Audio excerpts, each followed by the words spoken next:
Welcome back to my channel. Another day, another hairstyle.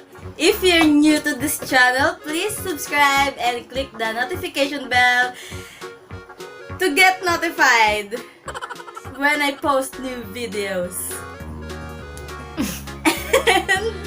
And for today's tutorial, we are going to do the cornrow braids. Shout out sa pinsan namin na si Alvia dahil ito ang favorite braid niya. Tuwing magpapatarinta siya ng book sa akin, ito lagi ang nire-request niyang hairstyle, cornrow. Kaya, this is for you, be.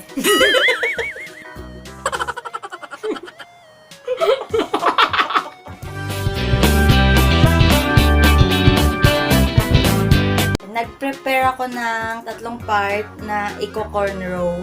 Prepare ko na para hindi na magalaw yung nasa taas. Unahin ko to. Tapos yung cornrow, as usual, Dutch braid na naman. Na maliliit. Kung di nyo pa alam kung paano ang Dutch braid, check out nyo dito. Maglalagay ako ng link. Start tayo sa maliit lang. Manipis.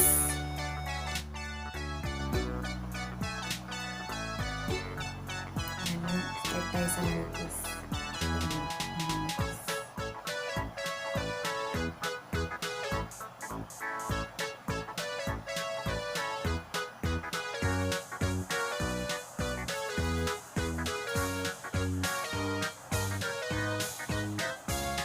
Tapos dapat mahigpit ang stitch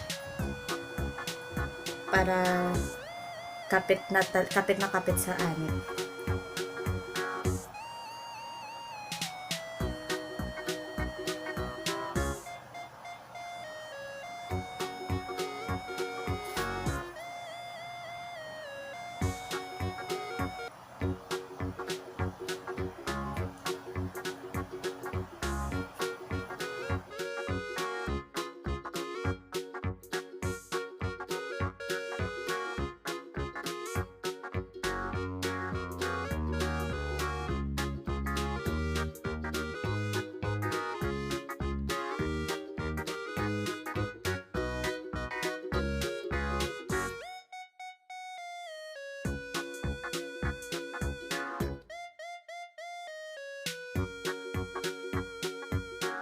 So, pwede natin idiretso hanggang sa dulo yung braid, pero mas prefer ko na hanggang dito lang.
Kaya mas prefer ko na hanggang dyan lang para yung strands na mag-blend in. Para dyan lang talaga mahahalata yung braids. Pwede naman siyang idiretso hanggang dito. Tapos dito. Parang kagaya sa mga foreigner. Kaso hindi ko type yung ganong klaseng hairstyle. Ganong cornrow. Ganito lang. And that's it for today. Give this video a thumbs up if you like. For more hairstyle ideas, make sure to subscribe by clicking my picture over here and click that notification bell para lagi kang updated tuwing mag-upload ako. Also, check out my previous tutorial over here and subscribe to my vlog channel. Thanks! Bye!